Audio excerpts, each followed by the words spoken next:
தமிழ் உறவுகளுக்கு அன்பு வணக்கம். இன்றைக்கு நாம் நம் காணொளியில் பார்க்க இருக்கும் தலைப்பு ஒரு அருமையான சிறுகதை புத்தகத்தோடு தான் உங்களை சந்திக்க வந்திருக்கிறேன். இந்த கதை புத்தகத்தினுடைய தலைப்பு என்ன அப்படின்னு பார்த்தீங்கன்னா, பல தேசத்து குட்டி கதைகள். இந்த புத்தகத்தை எழுதிய ஆசிரியர் பெயர் தேவி. இவங்க ஏறக்குறைய ஒரு 15 தேசத்து குட்டி கதைகளை தொகுத்து இந்த புத்தகம் நூலாக்கம் செய்திருக்கிறாங்க. இந்த புத்தகத்தினுடைய பின்பகுதியில் இந்த புத்தகம் எழுதியதற்கான நோக்கம் என்ன என்பதை குறித்து அவங்க பதிவிட்டிருக்கிறாங்க. அதாவது குழந்தைகள் படிக்கின்ற பள்ளிக்கூடத்திலோ அல்லது டியூஷன் சென்டரிலோ அந்த மாணவர்களுக்கு பாடம் நடத்துகின்ற வேளையில் இடையிடையே இது போன்ற குட்டி குட்டி கதைகளை சொல்லி நாம் பாடம் நடத்தினால் கட்டாயம் அந்த மாணவர்களினுடைய எதிர்காலத்தில் ஒரு தூய்மையான வழியை தேர்ந்தெடுத்து அவர்களை நல்ல வழிக்கு இட்டு செல்ல முடியும். அவர்களுடைய செயல்பாடுகளில் நல்ல ஒரு மாற்றத்தை காண முடியும். நல்ல ஒழுக்கமுடைய மாணவர்களை உருவாக்க முடியும் என்ற எண்ணத்தின் அடிப்படையில் தான் இந்த புத்தகத்தை நான் நூலாக்கம் செய்தேன் என்று அவர்கள் பதிவிட்டிருக்கிறார்கள். அந்த அடிப்படையில் இவங்க ஏறக்குறைய பார்த்தீங்கன்னா ஒரு 15 தேசம், அதாவது ஜெர்மன் தேசத்து குட்டி கதைகள், இங்கிலாந்து தேசத்து குட்டி கதைகள், பர்மா தேசத்து குட்டி கதைகள், சீன தேசத்து குட்டி கதைகள், ஜப்பான் தேசத்து, ஸ்ரீலங்கா தேசத்து, அரேபிய தேசத்து, ஈரான் தேசத்து, ருஷ்ய தேசத்து, ஜாவா தேசத்து, போலந்து தேசத்து, ஆப்பிரிக்க தேசத்து, எத்தோப்பியா தேசத்து, சுவிட்சர்லாந்து தேசத்து, சைபீரியா தேசத்து குட்டி கதைகள் என்று 15ற்கும் மேற்பட்ட தேசத்தினுடைய கதைகளை தொகுத்து இந்த புத்தகத்தை நூலாக்கம் செய்திருக்கிறாங்க. அதிலிருந்து நானும் ஒரு கதையை எடுத்துக்கொண்டு இனி வரக்கூடிய இளைய தலைமுறையாக இருந்தாலும் சரி அல்லது சின்ன சிறு வயதில் படிக்கக்கூடிய மாணவர்களாக இருந்தாலும் சரி, அவர்களுக்கு இதிலிருந்து ஏதாவது ஒரு கதையை நாம் பதிவிடலாம் என்ற எண்ணத்தின் அடிப்படையில் தான் இந்த கதையை நான் ஆப்பிரிக்க தேசத்து குட்டி கதைகளில் இருந்து ஒரு கதையை உங்களுக்கு கூறலாம் என்று விளைகிறேன். வாருங்கள் கதைக்குள் செல்லலாம். இந்த கதையை சொல்வதற்கு முன்பாக எனக்கு இந்த கதை படித்த உடனே நம்மளுடைய சங்க இலக்கிய புறநானூற்று பாடல் வரி நினைவுக்கு வந்தது.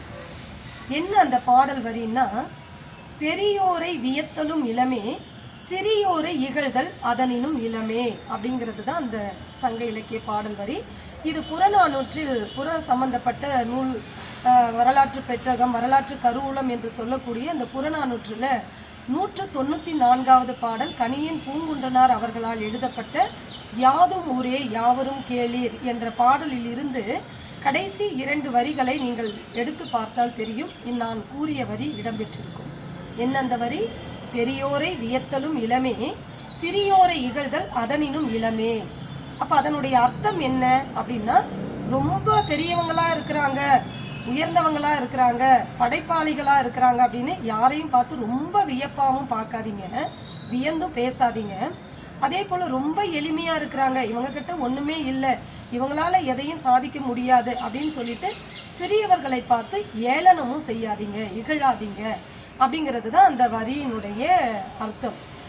அந்த ஆழம் அடங்கிய அர்த்தம் அடங்கிய ஒரு கதைப்பகுதி தான் இந்த ஆப்பிரிக்க தேசத்து குட்டி கதைகள் என்ற அந்த கதை எனக்கு உணர்த்தியது. அதை நான் உங்களுக்கு கூற விரும்புகிறேன். ஒரு ஊரில் 2 ஆமைகள் இரட்டை பிள்ளைகளாக பிறந்து வாழ்ந்து வந்தன. ஒரு நாள் முதல் ஆமை 2வது ஆமையிடம், இந்த ஆற்றுக்குள்ளே கிடந்து புரளும் நீர் யானையிடம் ஒரு தந்திர விளையாட்டு விளையாடலாமா என்று கேட்டது. 2வது ஆமை, என்ன விளையாட்டா, என்ன விளையாட்டு என்று 2வது ஆமை முதல் ஆமையிடம் கேட்டது. அதற்கு முதல் ஆமை பதில் சொன்னது, ஆற்றங்கரைக்குள்ளே புரண்டு கிடக்கின்ற அந்த நீர் யானையை நாம் பந்தயத்தில் கலந்து கொள்ளும்படி அழைப்போமா என்று முதல் ஆமை 2வது ஆமையிடம் கூறியது. உடனே 2வது ஆமை பதில் சொன்னது, என்னது பந்தயமா, அப்ப நம்ம ஜெயிச்ச மாதிரி தான்.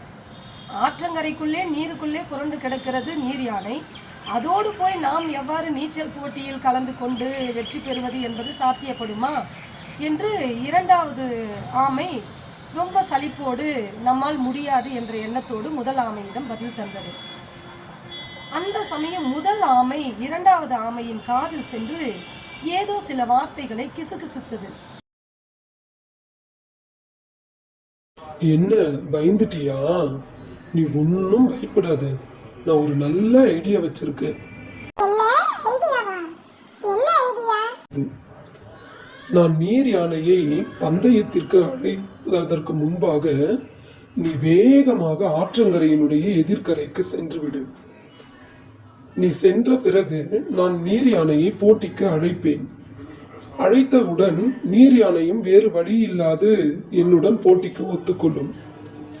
இருவரும் கரையினுடைய போட்டி தொடங்கும் பகுதிக்கு வருவோம். வந்தவுடன் போட்டி ஆரம்பிக்கலாமா என்று நீர் யானையிடம் நான் கேட்பேன். நீர் யானை ஆரம்பிக்கலாம் என்று சொன்னவுடன் அது நீருக்குள் குதிக்கும். நான் இந்த கரையிலேயே நின்று விடுவேன். பிறகென்ன, நீர் யானை வேகமாக நீரில் நீந்தி கொண்டு வரும். அது வருவதற்கு முன்பாகவே எதிர்கரையில் இருக்கின்ற பாறையின் மீது நீ ஏறி அமர்ந்து கொள். நீர் யானை தலை தூக்கிய உடனே நீ கேள், ஏன் இவ்வளவு கால தாமதம் என்று கேள். அட முட்டாள் ஆமையே, நாம் தான் இரட்டை பிறவிகளாச்சே, அதற்கு எப்படி தெரிய போகிறது? நாம் ஒரே மாதிரியாகத்தானே இருக்கவும். அதற்கு தெரியுமா நீ போட்டியில் கலந்து கொள்ளாத ஆமை என்று? இரண்டாவது ஆமை வேகமா ஆற்றங்கரையினுடைய எதிர்கரைக்கு நீரில் குதித்து எதிர்கரைக்கு சென்று விட்டது இரண்டாவது ஆமை. முதல் ஆமை என்ன பண்ணது, வேகமாக நீர் யானையிடம் சென்று நாம் போட்டியில் கலந்து கொள்ளலாமா? நிச்சயம் என்று நம் இருவருக்கும் போட்டி, கட்டாயம் அதில் நீங்கள் பங்கேற்க வேண்டும் என்று முதல் ஆமை போய் நீர் யானையிடம் கேட்டது.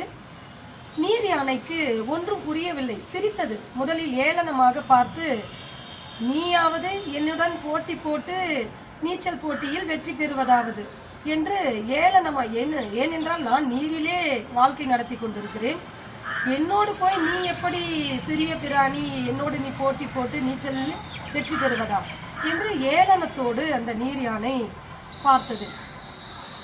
ஆனாலும் முதல் ஆமை விடாதபடி கெஞ்சியதால் அந்த நீர் யானை ஒப்புக்கொண்டது. பிறகு என்ன, இரண்டு பேரும் ஆற்றங்கரைக்கு புறப்பட்டார்கள். நீர் யானையும் நீரிலே குதித்து ஆற்றங்கரையினுடைய எதிர்கரைக்கு வேகமாக நீந்தி சென்றது. நீந்தி சென்று கரையினுடைய பகுதியை அடைந்ததும் தலை தூக்கி மேலே பார்த்தது. பார்த்த உடனே அங்கு பாறையின் மீது ஆமை அமர்ந்து கொண்டிருந்தது. இந்த நீர் யானை தலை தூக்கி பார்த்த உடனே அந்த ஆமை கேட்டது, எவ்வளவு நேரம் உனக்காக நான் காத்து கொண்டிருப்பது, இவ்வளவு தாமதமாகவா வருவாய் என்று அது அழுத்து கொண்டது. நீர் யானைக்கு ஒன்றும் புரியவில்லை. என்ன, எப்படி இது வேகமாக வந்திருக்கும்? அதுக்கு தெரியாது ரெண்டாவது ஆமை தான் அங்க முன்னாடி போய் இருக்குதுங்கிறது அந்த நீர் யானைக்கு தெரியாது. இதற்கு ஒன்றும் புரியவில்லை. சரி, மீண்டும் என்ன பண்ணுச்சு, அந்த ரெண்டாவது ஆமை எதிர்கரைக்கு முதல்ல சென்றது இல்லையா, சரி சரி நம்ம புறப்பட்ட இடத்துக்கே மீண்டும் போவோம் அப்படின்னு சொல்லிட்டு ரெண்டாவது ஆமை மறுபடியும் நீரில் குதித்து வந்த இடத்துக்கே செல்வதற்காக அது நீரில் குதித்து விட்டது. இப்ப என்ன பண்ணுச்சு நீர் யானை, எப்படியாவது நாம் எதிர்கரை அடுத்து திரும்புகின்ற வேளையிலாவது ஆமையை முறியடித்து விட்டு நாம் முன்னாடி போகணும் அப்படின்னு சொல்லிட்டு முன்பு வந்ததை காட்டிலும் மிக வேகமாக நீந்தி சென்றது நீர் யானை. மறுபடியும் அந்த கரையை அடைந்தவுடன் தலையை தூக்கி பார்த்தது. இது தலையை தூக்குவதற்கு முன்பாகவே எதிரே ஆமை அமர்ந்து கொண்டு, என்ன இப்பொழுதுமே நீ மெல்லமாக தான் வந்தாயா, முன்னாடி காட்டிலும் இப்ப ரொம்ப நீ வேகம் குறைச்சலா வந்திருக்கிறியே அப்படின்னு சொன்ன உடனே நீர் யானைக்கு ஒன்றுமே புரியவில்லை. அதற்கு தெரியாது முதல் யானை இங்க அமர்ந்திருக்குது, ரெண்டாவது யானை தான் ஆமை தான் முதல்ல போயிருக்குதுங்கிறது அதற்கு தெரியாது. ஏன் இந்த குழப்பம்? ரெண்டு ஆமைகளும் இரட்டை பிள்ளைகள் அல்லவா, அதனால் எந்த ஆமை எதிர்கரைக்கு சென்றது இல்லை, இது ஒரே ஆமையோட தான் நம்ம பயணம் செய்துட்டு இருக்கிறோம்னு நீர் யானை நினைச்சுக்கிட்டு இருக்கு. ஆனால் இந்த ரெண்டு ஆமைகளுமே இந்த பந்தயத்தில் கலந்து கொண்டு இந்த நீர் யானையை ஏமாற்றி இருக்கிறது. என்ன நண்பர்களே, இந்த கதையின் வழியாக என்ன நம்ம தெரிஞ்சுக்கிறோம் அப்படின்னா, அதாவது தந்திர புத்தியால் நம்ம ஒருவரை எளிமையாக வென்று விடலாம்.